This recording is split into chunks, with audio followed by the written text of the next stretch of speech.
Hey guys. So I've had my first week of classes, or just, grad school in general. School's in session, and I'm being just thrown into it all. It was pretty chaotic the first week, but things are kind of like settling in, and I'm starting to feel really, really good. And part of, all the chaos and everything was trying to find fruit, right? Like, it's just kind of, if you're fruitarian or raw vegan and you've ever been in, like, switched living situations, or even when you're traveling, it can be like this big, it's like kind of like you have to structure everything else around, like, okay, where's the fruit? Where do I get it? How do I transport it if you don't have transportation, if you don't have a car? So it's been like, this other element outside of like everything else that I'm trying to deal with as far as, classes and everything. And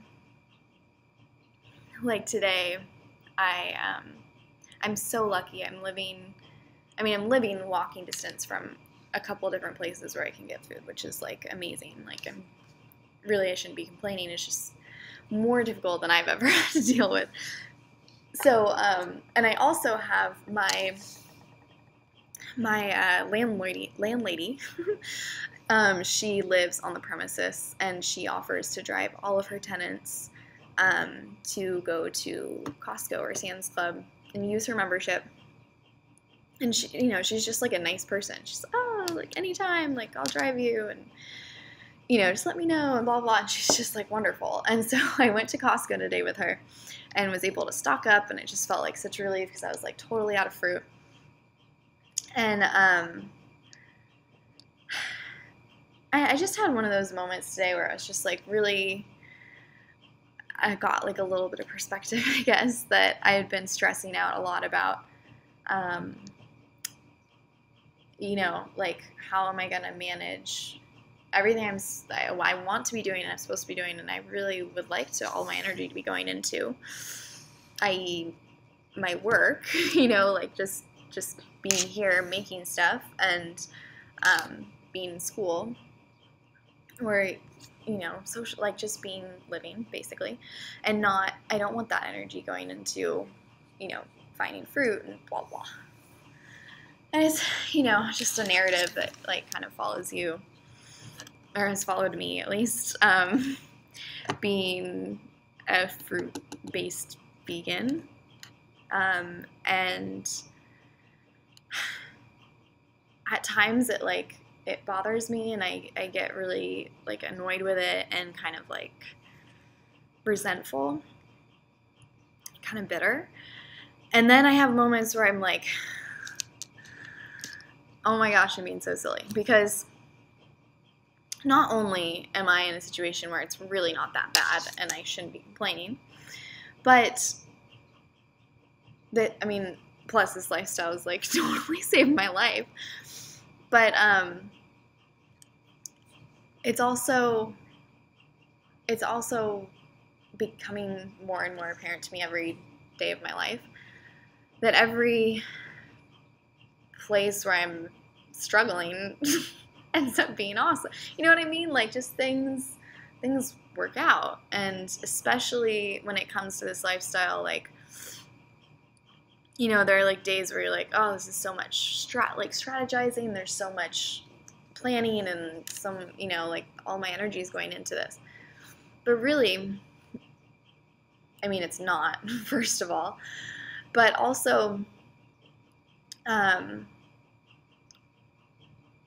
like, there are moments where you feel like it's kind of directing where you're going in your life. Like, I need to live somewhere where there's fruit, or I need to, like, I'm not going to go out to that event or whatever because it doesn't, whatever. I'm not going to have food there. I don't want to bring my own stuff. I don't want to, blah, blah, blah.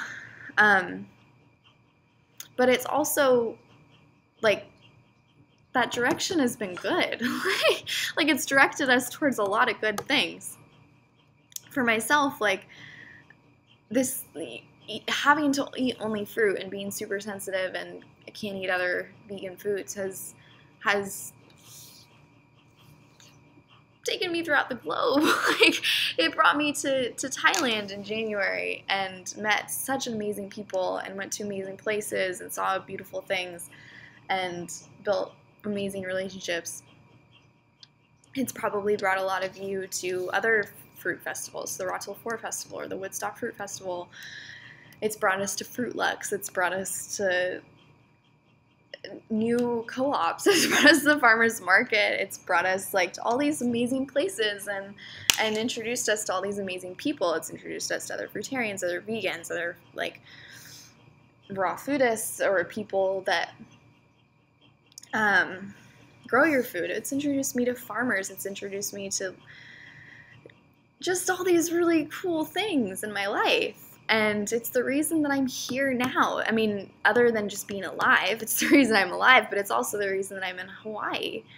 I probably wouldn't have applied to this school if it hadn't been for my fruitophilia. And so it's like, maybe it directs your life, but it directs it in really beautiful ways and to really cool things. So I don't know. Like, just take a moment and, like, recognize that and look back a year, 2 years, or whatever, and realize the path that fruit has led you on. I think, I haven't read her book, but I think Ann Osborne's book is titled Fruitarianism, like, Path to Paradise or something. It's so true. Like, it leads us to paradise. It's led me here to Hawaii and this amazing program that I'm so happy to be a part of. And it all just, I don't know, you follow fruit and you'll find your serendipity. And there are so many little things that have happened in the last week that have made me feel so, like, secure in my decision to come here. And I know that the reason that I decided to come here, or that I even, like, considered coming here, was because of fruit. So just a little moment of, you know, great gratitude, and just reflect, like, think about it. It's pretty cool. Yeah, that's it. Okay, good night.